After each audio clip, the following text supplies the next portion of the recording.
bakit? 100 na ako sa 10 taon na. Kung halimbawa, mamat akong 100. Oh. Diyan lang ka na magagastos sa akin ng Michelle kung siya maganda, no? Kasi yun, gastos ito matanda ito.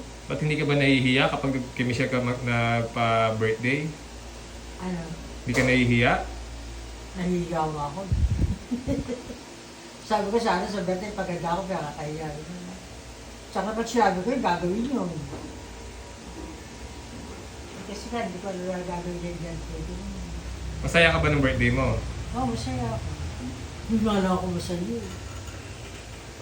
Diba sinabi ko rin kahit kay Gay eh. Alam mo Gay, tuwan-tuwa ako ng birthday ko, sabi ko gano'n. Para ba ako nagdibo? Bakit daw? Bakit tayo? Yung mula sa pagkabata ko, hindi ko natikman yung gano'n eh. Tsaka hindi ako nakapagsuot ng mga gano'ng gamit eh. Sabi ko sa kanya gano'n eh. Kaya masaya ako, kita mo, sabi ko, ako ba nakita mo, nakatawa pa akong lagi. Tsaka liwanag ng mata ko talaga